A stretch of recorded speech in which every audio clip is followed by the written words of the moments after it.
हरे कृष्णा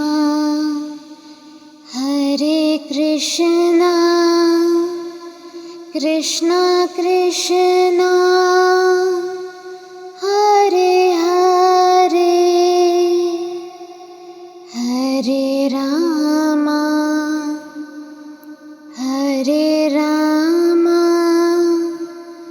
रामा रामा हरे हरे। का एक्सप्लेनेशन ये है कि गॉड एंड डेमी गॉड में फर्क होता है। जैसे हर सेशन में मैंने बताया, देयर इज वन क्रिएटर, ठीक है, वो क्रिएटर है गॉड। और डेमी गॉड्स वो होते हैं जो कि अलग अलग डिपार्टमेंट्स को हैंडल करते हैं। फॉर एग्जाम्पल, सरस्वती माँ नॉलेज के डिपार्टमेंट को हैंडल करती है, ठीक है। ऑब्स्टेकल्स हैंडल करते हैं गणेश जी।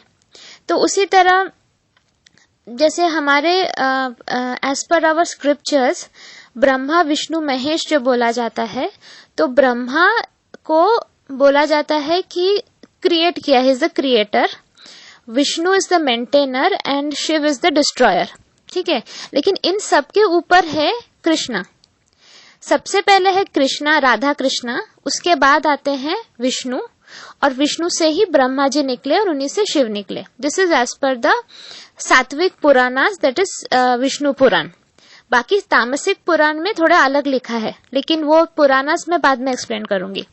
तो इसमें क्या बोला जाता है कि हम जो अलग अलग देवी देवताओं को प्रार्थना करते हैं, उनका उपवास करते हैं, ये करते हैं, ये सारा लेकिन जो हमारे विशेष या इच्छाएं सैंक्शन होती है विष्णु से ही, मतलब वो कृष्णा से ही सैंक्शन होता है। बिकॉज जिस तरह मैं बताऊं कि सोचो कि एक जो डीन है या प्रिंसिपल है, एक कॉलेज के प्रिंसिपल हैं, अगर किसी टीचर ने जाकर या क्लर्क ने जाकर कुछ भी उन्हें रिक्वेस्ट किया, अगर किसी स्टूडेंट ने कुछ रिक्वेस्ट किया सपोज किसी टीचर से, टीचर वो रिक्वेस्ट को लेकर गई प्रिंसिपल के पास, प्रिंसिपल ने ठप्पा लगा दिया, सैंक्शन कर दिया, तब जाकर वो रिक्वेस्ट को माना गया। तो सिमिलरली फाइनली सैंक्शन करने वाले विष्णु ही है, राइट। तो इसी वजह से बोलते हैं कि तुम्हें अगर अपने पूरे बॉडी को नरिश करना है, अगर चाहते हो तुम पूरे बॉडी में खाना पहुंचे, तो पेट को खिलाओ। अलग से हाथ को खिलाने की जरूरत नहीं, अलग से पैर को खिलाने की जरूरत नहीं।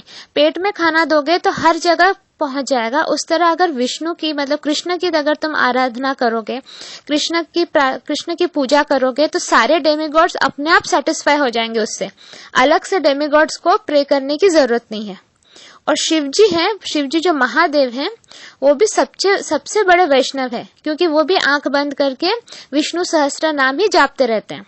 शिवजी किसका जाप करते हैं आंख बंद करके? विष्णु जी का ही जाप करते हैं। Mystics who are advanced in yoga practice can arrange the time and place to leave the body. Others have no control. देखो, जैसे जो लोग काफी सिद्धि जिन्होंने पाई हुई होती है, फॉर एग्जाम्पल भीष्म पितामह भी थे, तो उन्होंने वो चूज कर सकते हैं अपनी मृत्यु का टाइम। फॉर एग्जाम्पल कि एक क्षण होता है, एक मोमेंट ऐसा होता है कि उस समय अगर मृत्यु हो जाती है तो फिर डायरेक्ट मोक्ष मिल जाता है।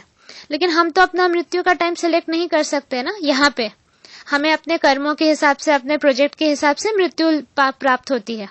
ऑफ कोर्स कर्मों के हिसाब से बहुत इम्पोर्टेंट होता है, लेकिन कुछ जो साधु लोग हैं जिन्होंने बहुत घोर तपस्या की है या बहुत जन्मों से वो कर रहे हैं, वो चूज कर सकते हैं पर्टिकुलर टाइम जिसमें उनकी मृत्यु होगी। उससे क्या होगा कि फिर उन्हें दोबारा इस शरीर में आना नहीं पड़ेगा। स्पीक में बोल रहे हैं कि I am the source of all spiritual and material worlds, everything emanates from me. The wise who perfectly know this engage in my devotional service and worship me with all their hearts. तो विष्णु बोलो या कृष्ण बोलो, जो भी, वो जब सांस लेते हैं तो सारे जो यूनिवर्सेस हैं, यूनिवर्सेस, प्लैनेट्स की बात नहीं कर रही मैं, यूनिवर्सेस, उनके सांस अंदर चले जाते हैं। जब वो सांस छोड़ते हैं तो न्यू यूनिवर्सेस क्रिएट होते हैं। अब समझो तुम, हमारा जो यूनिवर्स है उसमें हम बस यूनिवर्स में क्या है, बहुत सारे प्लैनेटरी सिस्टम्स, ये वो फलाना ढाना का, ऐसे बहुत सारे यूनिवर्सेस हैं। हम तो सिर्फ एक ही यूनिवर्स को लेकर परेशान हैं, लेकिन ऐसे टाइप के कितने यूनिवर्सेस हैं और उन सब के सोर्स श्री कृष्ण है। ठीक है, उन्हीं से ये निकल रहा है, उन्हीं में चला जाएगा। ये जब एनिहिलेशन होता है या उसे क्या कहते हैं, प्रलय आता है, वो सब कुछ नष्ट कर देते हैं ना, सृष्टि का नाश कर देते हैं, तो तब सब कुछ उनके अंदर चला जाता है। और वो जो आत्माएं, हम सब आत्माएं जो रहती है, वो आत्माएं फिर फ्लोट करने लगती है। जैसे फिर से सृष्टि की रचना होती है, फिर से उन आत्माओं को प्लेस किया जाता है। तो ये और डिटेल में श्रीमद् भागवतम में है, भगवत गीता में उतने डिटेल में नहीं है, वो श्रीमद् भागवतम के फर्स्ट कैंटो में ये और डिटेल में समझाया गया है। तो अभी के लिए तुम इतना ही समझो कि भले स्पिरिचुअल वर्ल्ड हो या मटेरियल वर्ल्ड, मटेरियल वर्ल्ड मतलब जैसे हमारा अर्थ हो गया, स्पिरिचुअल वर्ल्ड्स हो गए ऊपर के जो हायर वर्ल्ड, स्पिरिचुअल वर्ल्ड्स हो गए, उन सबके सोर्स लेकिन श्री कृष्ण ही है। The wise who perfectly know this engage in my devotional service. तो जो अक्लमंद है वो श्री कृष्ण की भक्ति में अपना ध्यान लगाते हैं और पूरे दिल से वो करते हैं। बाकी के लोग बेवकूफों जैसे टाइम वेस्ट करते हैं। इसमें बोल रहे हैं, upon seeing the universal form of Krishna Arjuna was wonder stuck and said, O lord of the universe, O universal form, I see in your body many arms, bellies, mouth and eyes expanded everywhere without limit. I see in you no end, no middle and no beginning. तो जब अर्जुन ने श्री कृष्ण को कहा कि आप अपना विराट रूप दिखाइए, तो ये है विराट रूप या यूनिवर्सल फॉर्म ऑफ कृष्णा। ये देवी देवताओं को भी दिखने को नहीं मिलता है, सिर्फ मतलब जो जिनको दिखाना चाहते हैं भगवान सिर्फ उन्हीं को दिखाते हैं। तो ये फॉर्म बहुत ही दुर्लभ है जो कि अर्जुन को देखने को मिला। अभी इसमें है कि ये फॉर्म में ना शुरुआत है ना अंत है। इतने सारे चेहरे हैं, इतने सारे मुख हैं, इतने हाथ, इतने पैर, इतने पेट, तो वो परेशान हो गए अर्जुन देखकर। तो उन्होंने फिर दिखाया इस पूरे चीज को कि देखो, मैं चाहता तो ये सब जो है यहाँ पे उनको मैं एक शॉट में ही मार सकता था। आइडियली देखा जाए तो ये मरे हुए ही हैं, वो जो कौरव के पूरे आर्मी थे, लेकिन मैं चाहता हूँ कि ये काम तुम करो। अर्जुन पे रिस्पॉन्सिबिलिटी देते, मतलब ये लोग ऑलरेडी मरे हुए हैं, इनको तुम भी नहीं मारोगे तो भी मैं मार ही दूंगा। तो ये कुछ नहीं है कि तुम ये मत सोचो कि तुम बोलोगे कि मैं ये वॉर लड़ना नहीं चाहता, मुझे कुछ नहीं चाहिए, किंगडम नहीं चाहिए, ये नहीं चाहिए, तो इनको मैं छोड़ दूंगा। ऐसा कुछ नहीं है, इन सबको मैं वैसे ही मार डालूंगा। क्योंकि ये देखो, मैं फिर उन्हीं से अपना मुंह खोलते हैं तो उसी में देखते हैं कि उसी में पूरी सृष्टि है। ये ना बहुत अच्छे से महाभारत में दिखाया गया था। अगर हो सके मैं मतलब मेरे पास रिकॉर्डेड है HD बॉक्स में, वो तो मैं नहीं सेंड कर पाऊंगी, टीवी के HD बॉक्स में है। अगर यूट्यूब में मिलता है ना तो मैं तुम लोगों को भेजती हूँ। यूनिवर्सल फॉर्म वाले चैप्टर में भी जब हम लोग आएंगे तो उसमें और डिटेल में एक्सप्लेन किया जाएगा। तो बेसिकली ये है क्रिएटर ने अपना पूरा दिखा दिया। फिर अर्जुन डर के मारे बोले कि बाप रे, मुझे बहुत डर लग रहा है, आप अपने 2 हाथ 2 पैर वाले रूप में ही आ जाइए, या शायद 4 हाथ 2 पैर वाले रूप में ही आ जाइए। नीचे, the tree of this material world is the perverted reflection of the spiritual world. One who is attached to this tree of illusion has no chance of liberation, but one who understands this tree can get free of it by cutting it down with the weapon of detachment. तो वही चीज है, ये सारा तुम अगर pick को अच्छी तरह देखोगे तो समझ में आएगा कि नीचे सारे लोअर स्पीशीज हैं, फिर धीरे धीरे ऊपर जा रहे हैं, और फिर ये सेंस ग्रेटिफिकेशन में कोई फंसा है, कोई रिलीजियोसिटी में है, कोई इकोनॉमिक डेवलपमेंट में फंसा है। यही करते करते ऊपर जब जा रहा है वो धीरे धीरे सात्विक चीजें आने लग रही है। सात्विक चीजें मतलब तुम जितना नीचे से डिटैच होगे उतना तुम ऊपर की तरफ जाओगे। नीचे उससे डिटैच होना मतलब लोअर इमोशन से जितना डिटैच होगे, जितना तुम सेंस ग्रेटिफिकेशन से डिटैच होगे, उतना तुम ऊपर जाने लगोगे। तो ये सारा कंसेप्ट्स को सिंप्लीफाई करके ही मैं जब वो रिलैक्सेशन तुम लोगों से करवाती हूँ उसमें ये डिटैचमेंट बोलती हूँ, वो सब कुछ वही है। At the time of death, the consciousness created by the living being carries him to the next body. तो आप जैसे फ़ोटो में देख रहे हो कि जो लोगों को नॉनवेज खाने का बहुत शौक़ रहता है, या जो लोगों को सोने का बहुत शौक़ रहता है, सो जो लोग नॉनवेज खाने का जिनका बहुत मन करता है, बहुत तीव्र इच्छा होती है, तो उनकी इसी इच्छा को पूर्ण करने के लिए नेक्स्ट लाइफ में वो एज अ कार्निवोरस एनिमल जन्म लेते हैं। तो इसलिए आप जो फ़ोटो देख रहे हो उसमें देख रहे हो कि एक तरफ ह्यूमन फेस है, एक तरफ टाइगर का फेस है, क्योंकि टाइगर, लायन, चीता ये लोग कार्निवोरस एनिमल है। कार्निवोरस मतलब मांसाहारी। तो अगर हमारे मन में इस टाइप की इच्छाएं होती है बहुत तीव्र, और हम जब तक हमारे टाइम ऑफ डेथ आता है, मतलब हम मरने से पहले तक इन इच्छाओं का हम नाश नहीं करते हैं, तो हमारा कॉन्शियसनेस क्या हो जाता है, एनिमलिस्टिक कॉन्शियसनेस हो जाती है। तो वो एनिमलिस्टिक कॉन्शियसनेस में भी अगर मीट ईटिंग की कॉन्शियसनेस बहुत हाई हो, तो तब हमारा चांस बहुत हाई हो जाता है कि हम एक कार्निवोरस एनिमल मतलब मांसाहारी एनिमल जैसे जन्म ले नेक्स्ट लाइफ में। वही अगर हम बहुत आलसी टाइप के हैं, हमें सिर्फ सोना अच्छा लगता है, जो नीचे वाला पिक्चर आप देख रहे हो, तो मतलब जो भालू या बेर, तो वो उसको सोना बहुत अच्छा लगता है। तो जो बहुत आलसी होते हैं, जिनको सिर्फ दिन भर सोना अच्छा लगता है, आराम करना अच्छा लगता है, जो दूसरों से काम करवाते हैं, ये टाइप की मेंटालिटी लेकर, अगर ये टाइप की कॉन्शियसनेस लेकर अगर हमारी मृत्यु होती है, तो नेक्स्ट लाइफ में बहुत हाई चांस है कि हम भालू होकर जन्म लें। ठीक है।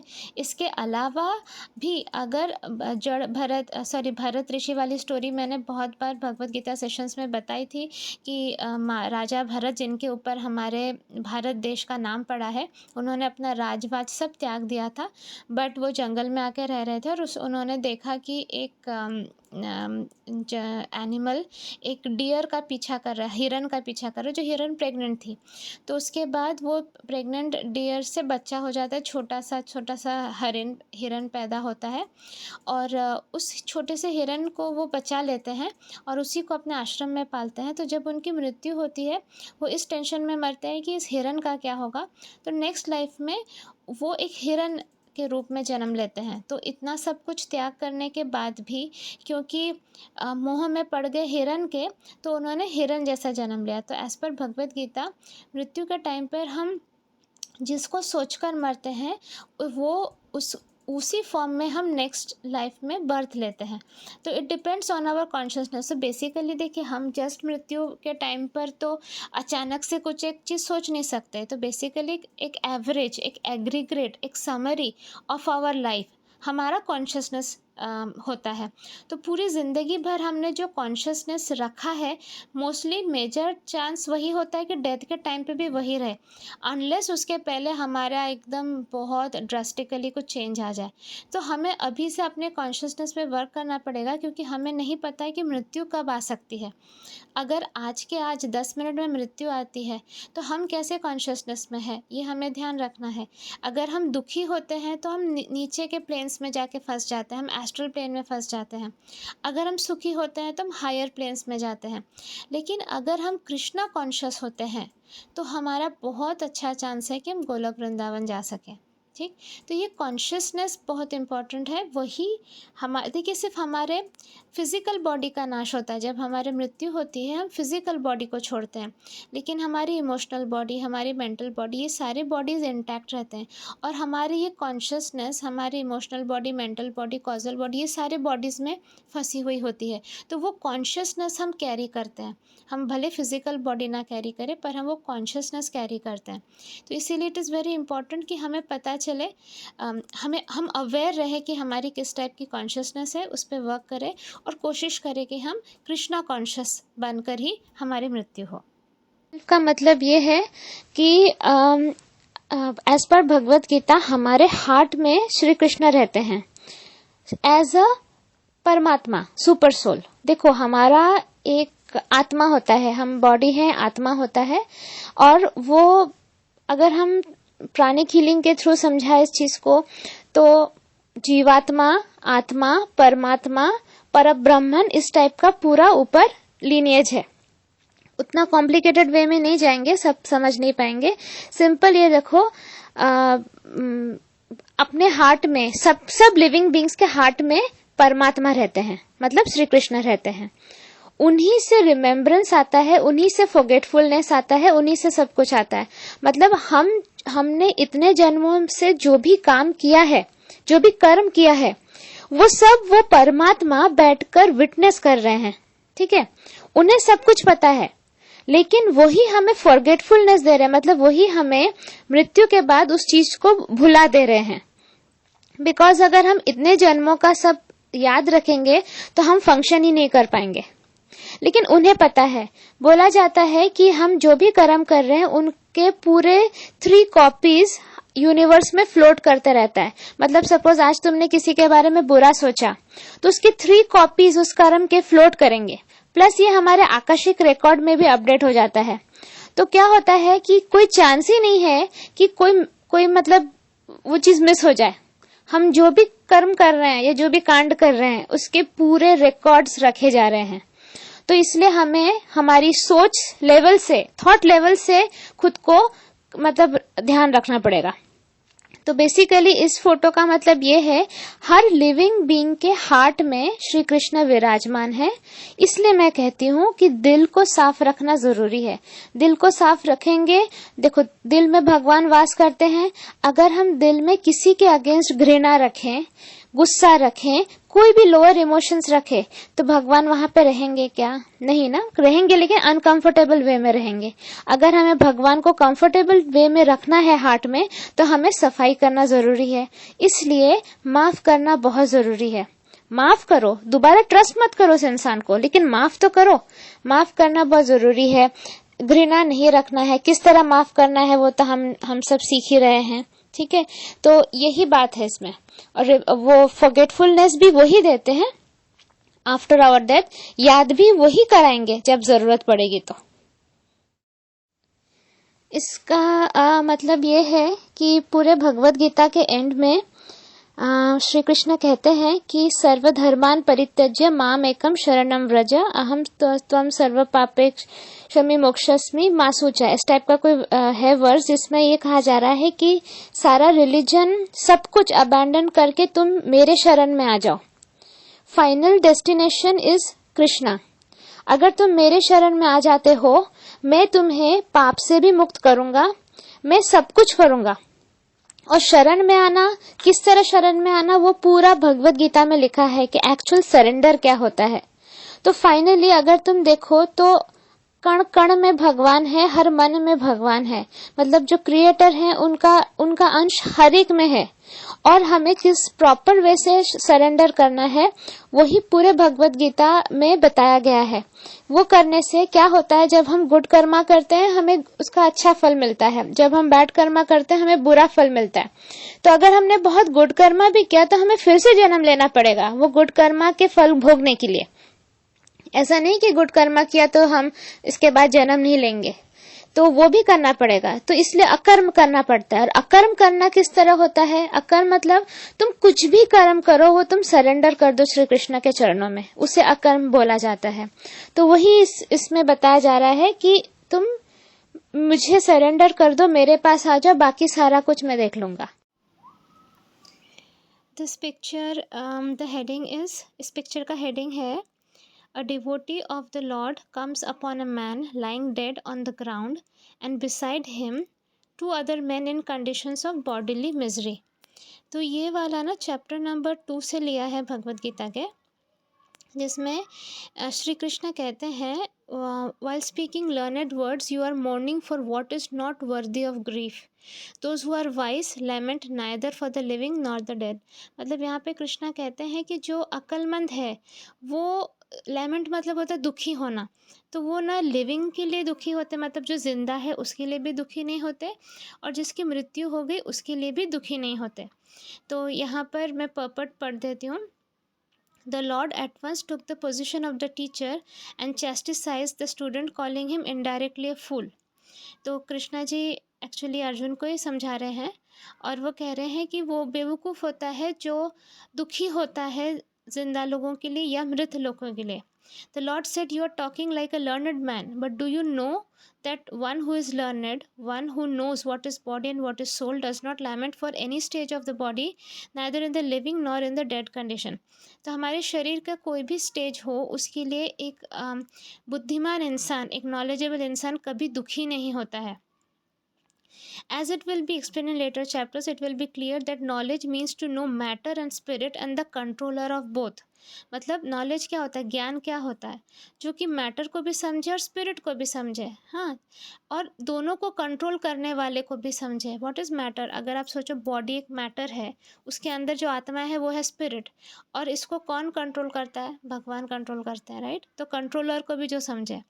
Arjun argued that religious principles should be given more importance than politics or sociology, but he did not know that knowledge of matter, soul and the supreme is even more important than religious formularies. तो Arjun argue कर रहे थे कि religious principles जो होते हैं, धर्म की जो बातें होती है, उसको ज़्यादा इंपॉर्टेंस देना चाहिए पॉलिटिक्स से या सोशोलॉजी से.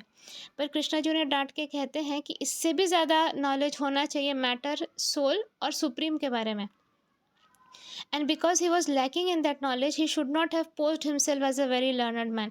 तो क्योंकि अर्जुन को इसके बारे में कोई नॉलेज नहीं थी, आत्मा के बारे में कोई नॉलेज नहीं थी, कंट्रोलर के बारे में कोई नॉलेज नहीं थी. Who is the supreme controller? Krishna is the supreme controller, क्योंकि वो सब कुछ कंट्रोल करते हैं, उनके हाथ में सब कुछ है. तो अर्जुन को ये दिखाने की कोई ज़रूरत नहीं थी. As he did not happen to be very learned man, he was consequently lamenting for something which was unworthy of lamentation. ठीक है. The body is born and destined to be vanquished today or tomorrow. Therefore, the body is not as important as the soul. One who knows this is actually learned, and for him there is no cause for lamentation, regardless of the condition of the material body. तो कृष्णा जी समझा रहे हैं कि जिसका जन्म हुआ उसकी तो मृत्यु होगी ही, उसके लिए क्यों रोना? मतलब मृत्यु अगर होती है तो उसके लिए क्यों रोना? हमारा मतलब शरीर तो नश्वर है ही, वो तो ख़त्म होगा ही. आज तक ऐसा कोई भी है जिसका मतलब शरीर बच गया हो या कोई ज़िंदा हो? जो इस धरती पे आता है उसकी तो मृत्यु होती है. तो जो सुप्रीम ट्रुथ है, मतलब जो हमें पता है कि होगा ही, हम उसको लेकर दुखी क्यों होते हैं? तो इसको मैं ब्रेक डाउन करूँगी. आइडली हम सबको ये चीज़ पता है, फिर भी हमें दुख क्यों होता है? हमें इसलिए दुख होता है क्योंकि हम लोग डीपली अटैच रहते हैं. जब किसी की मृत्यु होती है ना, तो हमारे दिल से उनके दिल तक कॉर्ड्स रहते हैं, एनर्जी कॉर्ड्स. अचानक से उस पर खिंचाव पड़ता है तो हमारा दिल दुखता है. तो हमको तब क्या करना चाहिए?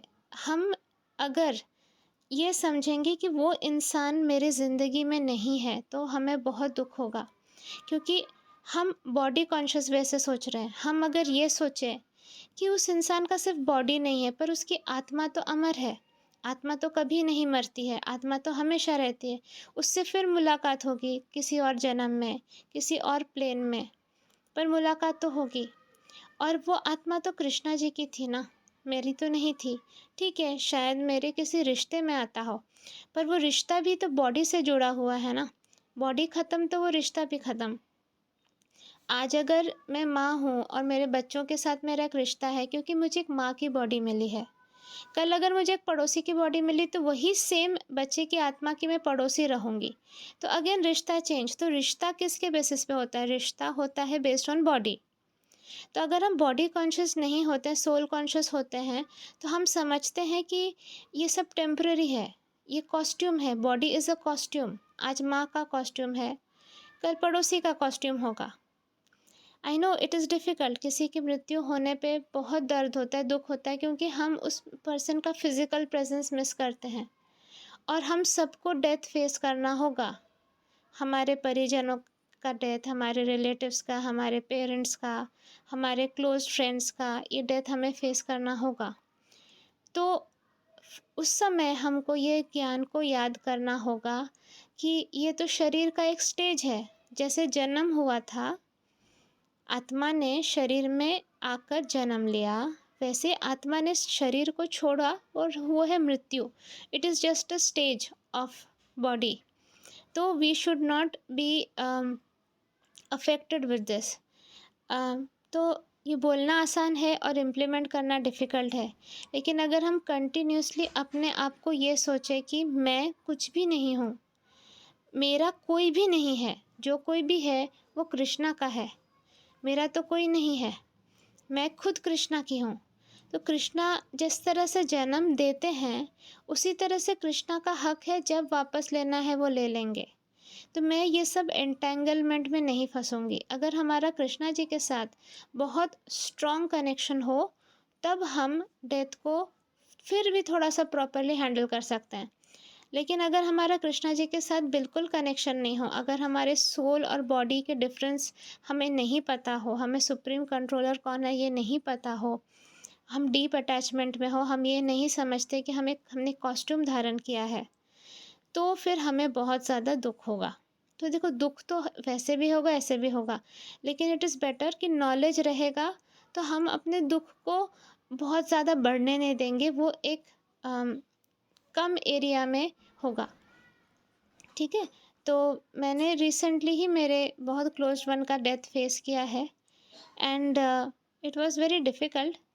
लेकिन फिर ये नॉलेज ने मुझे हेल्प किया कि मैं ज़्यादा लेमेंट ना करूं, मतलब ज़्यादा दुखी ना हूं, क्योंकि मेरे दुखी होने से मेरे एक एक आंसू जो निकल रहे हैं, एज़ पर गरुड़ पुराण, वो एक एक कांटा बन के उस आत्मा को चुभाया जाएगा। तो अगर मुझे सच में प्यार है उस आत्मा से, उस पर्सन से, तो ये टॉर्चर मैं उसके साथ नहीं करूँगी। तो मैं बस ब्लेस करूँगी कि अब उसका जो ऑनवर्ड स्पिरिचुअल जर्नी है वो स्मूथ रहे, उसमें कोई रुकावट नहीं आए। अगर उसके कोई नेगेटिव लोअर इमोशंस है तो उससे उसको निजात मिल जाए, मतलब रिलीफ मिल जाए, और वो आगे कृष्णा जी की तरफ बढ़े, पीछे पलट के ना देखें। पीछे पलट के देखेंगे तो एस्ट्रल प्लेन में फंस जाएंगे। तो दिस इज़ व्हाट हमें ब्लेस करना है, अगर हम सच में प्यार करते हैं उनसे तो। अदरवाइज़ हम रोएंगे तो वो हमें रोता हुआ देखकर आगे बढ़ नहीं पाएंगे, वो एस्ट्रल प्लेन में फंस जाएंगे। और एस्ट्रल प्लेन में फंसने के बहुत सारे डेंजर्स होते हैं, जो मैं वैसे भी पीजी सेशंस में बता चुकी हूँ, फिर भी बता देती हूँ यहाँ पे जब बात निकल ही रही है। जो ब्लैक मैजिशियंस या तांत्रिक्स होते हैं, वो आत्माओं को कैप्चर करते हैं। तो जो लोग एस्ट्रल प्लेन में फंस जाते हैं, उनको कैप्चर करना बहुत ईजी होता है, फिर उनको गलत कामों में यूज़ किया जाता है। फिर क्योंकि वो तांत्रिक के कब्जे में होता है और वो गलत करते हैं, तो वो फर्दर बैड कर्मा जनरेट करते रहते हैं वो आत्माएं। तो अगर हमारे कोई भी सगे संबंधी या कोई हमारा क्लोज्ड वन की मृत्यु होती है और हम उनकी फ़ोटो को अगरबत्ती चलाते रहते हैं, हम दिन रात उसकी फ़ोटो देखते रहते हैं, उन्हें बोलते रहते हैं क्यों चली गए, तुम क्यों नहीं वापस आ रही हो, मैं कैसे जीऊँगी तुम्हारे बिना, तो हम सबसे बड़े दुश्मन हैं उनके। क्योंकि हमें नॉलेज नहीं है, तो because of lack of knowledge हम क्या कर रहे हैं, जो वाइब्रेशंस भेज रहे हैं उस आत्मा के तरफ, वो उससे वो मोह के वाइब्रेशंस हैं, तो वो आत्मा जा नहीं पाएगी आगे, वो आत्मा वहीं अटक जाएगी, which is very very dangerous. अगर आप देखो, हिंदू धर्म में शरीर को जला दिया जाता है, क्यों? सो दैट आत्मा हर मोह से निकल जाए। बॉडी से ही तो मोह है, तो कुछ बचा के नहीं रखा जाता है, जलाकर पानी में डाल दिया जाता है, जैसे कि उसके एशेस को भी एक जगह पे नहीं रखा जाता, राख को पानी में डिस्पर्स कर दिया जाता है, जैसे कि उसको कोई कैप्चर ना कर पाए, प्लस उसका मोह भी ख़त्म हो जाए। जब शरीर ही नहीं तो किस बात का मोह? तो हमें एडिशनल सोर्स ऑफ मोह नहीं बनना चाहिए। इसके ऊपर मेरा एक डेथ का भी ऑडियो है, अगर आप लोगों को सुनना है तो आप सुन सकते हो, यूट्यूब पर है मेरे। Okay, so this was the explanation of this picture. इस पिक्चर में इसका हेडिंग है the conditioned spirit soul is seen changing bodies from childhood to youth to old age to death and then into the womb of another mother. Verse 22 is also illustrated by the same picture. Above, a man is changing garments and below the soul is changing bodies. तो ये picture का मतलब ये है कि अगर आप देखो तो हमारी बचपन की फ़ोटो देखो, तो आप सबकी बचपन की फ़ोटो और अभी की फ़ोटो में डिफरेंस है। वो सेम शरीर तो है नहीं, वो जो तब का शरीर था और अभी के शरीर में बहुत ज़्यादा डिफरेंस है। और वैसे भी हर एक सेकंड में हमारे सेल्स मरते हैं और न्यू सेल्स फॉर्म होते हैं। तो जो बॉडी हमारी आधे घंटे पहले थी, अब वो वाली बॉडी नहीं है। Every second hour body is changing. लेकिन क्या फिक्स्ड है? हमारी आत्मा। हमारी आत्मा सेम है, बॉडी चेंज हो रहा है।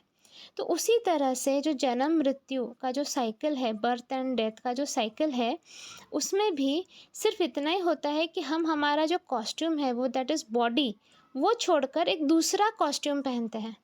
तो इस फोटो में आप देख रहे हो कि एक आदमी ने कितने डिफरेंट डिफरेंट कॉस्ट्यूम्स पहने हैं।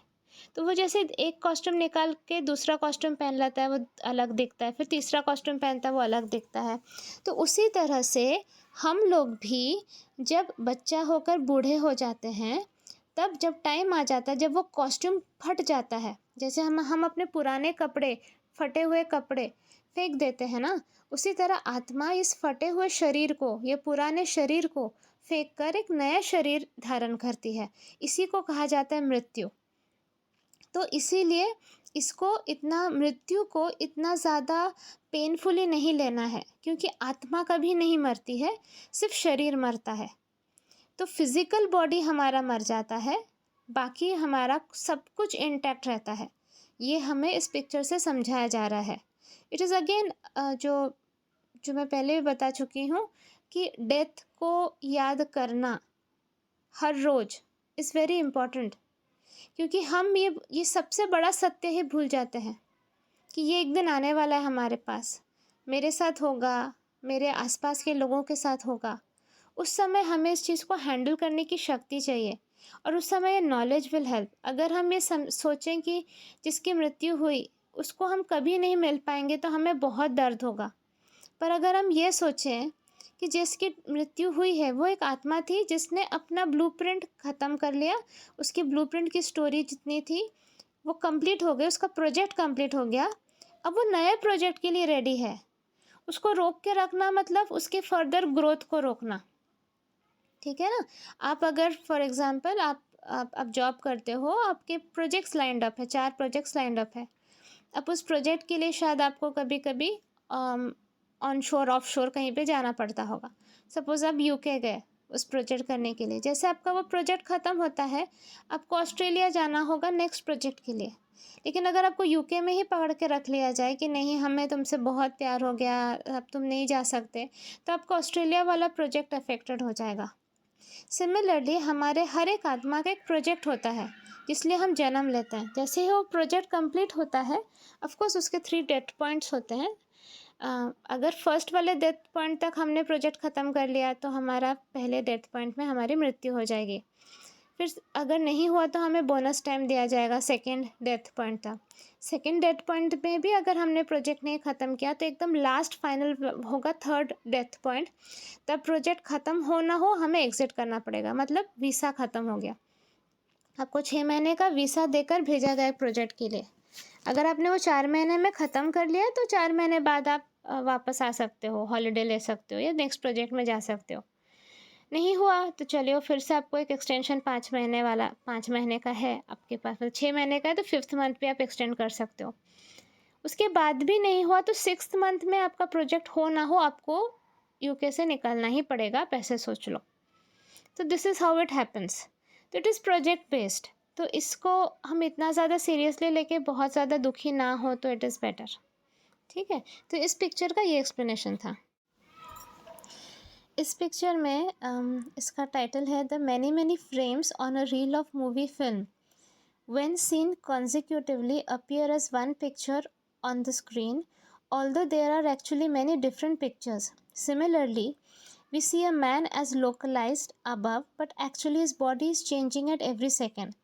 All this is happening without the notice of the viewer. However, the soul within the heart, seen as sparkling star, does not change. He remains eternally the same. तो वो same चीज़ को ही फिर से explain किया गया है कि जैसे कि बहुत सारे फ्रेम्स हैं, देखिए एक पर्सन का अलग अलग टाइमलाइन में, लेकिन उसको अगर हम एक साथ देखें तो क्या होता है, लगता है कि जैसे एक रील ऑफ मूवी होती है ना, एक के बाद एक देखे तो हमें लगता है कि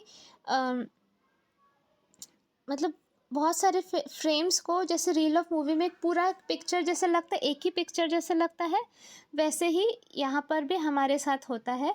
सेम थिंग, हमारी बॉडी चेंज हो रही है हर एक सेकंड में, लेकिन हमारी आत्मा चेंज नहीं हो रही है, और ये हमें पता भी नहीं चल रहा है। जैसे मैंने कहा ना, आधे घंटे पहले जो हमारी बॉडी थी, अभी उसका कम्प्लीटली डिफरेंट बॉडी है, क्योंकि हर एक सेकेंड में हमारे cells are dying and new cells are getting formed, create हो रहा है।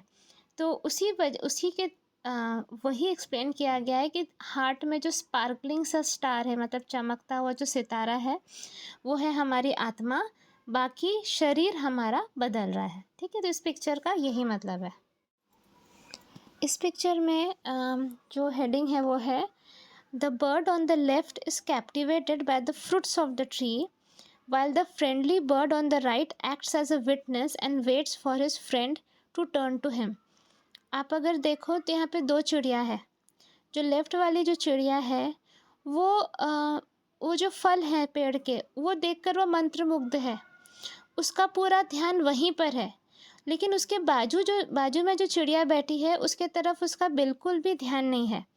तो जो राइट साइड वाला जो चिड़िया है ना, वो कौन है? विटनेस है। विटनेस मतलब साक्षी, जो देख रही है उस चिड़िया को फ्रूट्स एंजॉय करते हुए, जो देख रही है उस चिड़िया को सब कुछ करते हुए। ठीक है, तो इसका जो डीप मीनिंग है वो इस भगवत गीता श्लोक में है।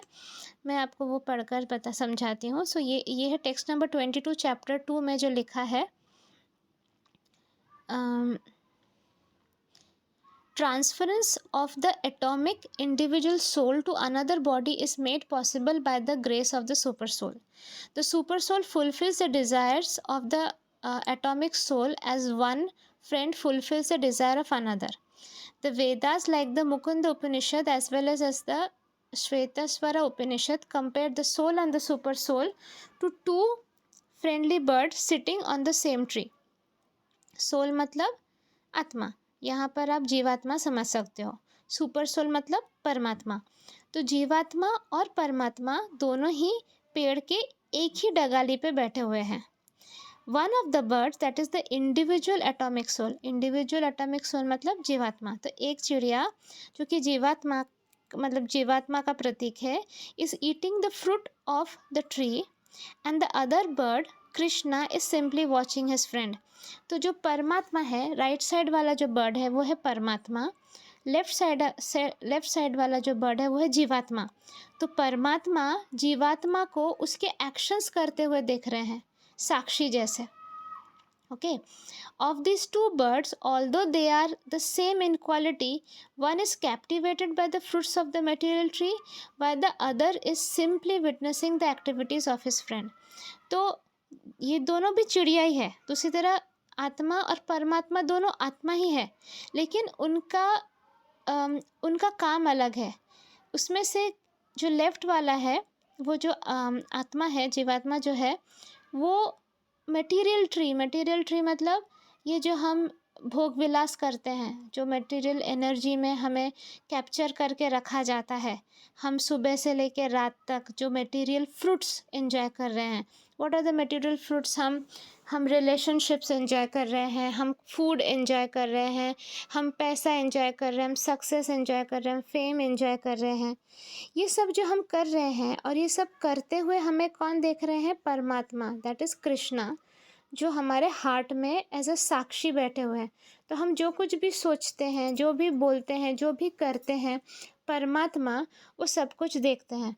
और ऑलरेडी मैंने बाद के चैतन्य चैतन्य में भी समझाया है कि परमात्मा मतलब कौन है? कृष्णा एक्सपेंड्स एज महाविष्णु से आते हैं गर्भोदक्षी विष्णु, गर्भोदक्षी से आते हैं शिरोदक्षी विष्णु, और वो शिरोदक्षी विष्णु परमात्मा के रूप में हमारे अंदर विराजमान होते हैं, हमारे हृदय में रहते हैं। इसलिए जब मैं कहती हूँ हार्ट में गंदगी नहीं होनी चाहिए, हार्ट बिल्कुल साफ़ होनी चाहिए, क्योंकि वहाँ पर परमात्मा का वास है, वहाँ पर कृष्णा का वास है। तो वहाँ गंदगी होगी। आपको किसी गंदे जगह में रहना अच्छा लगता है क्या? नहीं। अगर आप चाहते हो आपके अंदर कृष्णा का प्रेजेंस स्ट्रॉन्ग हो, तो उसके लिए आपको अपना हार्ट साफ रखना पड़ेगा। तो कृष्णा क्या है? Is the witnessing bird and arjuna is the eating bird.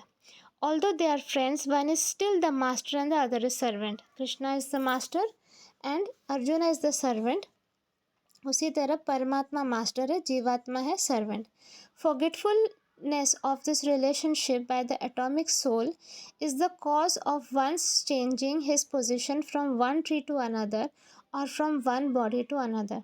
क्योंकि हम ये रिश्ता भूल चुके हैं, हमारा जो परमात्मा के साथ हम रिश्ता भूल चुके हैं, इसीलिए हम एक डाली से दूसरे डाली में भटक रहे हैं पेड़ के, मतलब एक बॉडी से दूसरे बॉडी. ठीक है, तो हमारी जो जीवात्मा है वो एक शरीर से दूसरे शरीर में क्यों जा रही है? क्योंकि हम भूल गए हैं हमारा कृष्णा जी के साथ क्या रिश्ता रहा है. The jiva soul is struggling very hard on the tree of the material body, but as soon as he agrees to accept the other bird as the supreme spiritual master, as Arjuna agreed to do by voluntary surrender unto Krishna for instruction, the subordinate bird immediately becomes free from all lamentations. तो हम क्या कर रहे हैं? जीवात्मा बनकर एक डाली से दूसरे डाली, मतलब एक शरीर से दूसरे शरीर में कंटिन्यूसली माइग्रेट कर रहे हैं. इसके वजह से हमें दुख हो रहा है. हाँ, क्योंकि जैसे कहा गया है, जब हम जन्म लेते हैं तो भी पेन होता है. बर्थ का प्रोसेस इटसेल्फ इज़ पेनफुल. उसके बाद जन्म, फिर व्याधि मतलब डिजीजेस होता है, ओल्ड एज होता है, फिर मृत्यु होता है. ये सारे पेनफुल स्टेजेस हैं. इससे अगर हमें निकलना है तो हमें गोलोक वृंदावन जाना पड़ेगा. हाँ, और ये बॉडी से तो कम्प्लीटली निकलना पड़ेगा. लेकिन क्योंकि हम भूल चुके हैं कि हमारे मास्टर हैं कृष्णा, ये हमारा रिलेशनशिप कृष्णा के साथ क्या है, हम बार बार एक डगाली से दूसरे डगाली, दैट इज़ एक बॉडी से दूसरे बॉडी में माइग्रेट कर रहे हैं.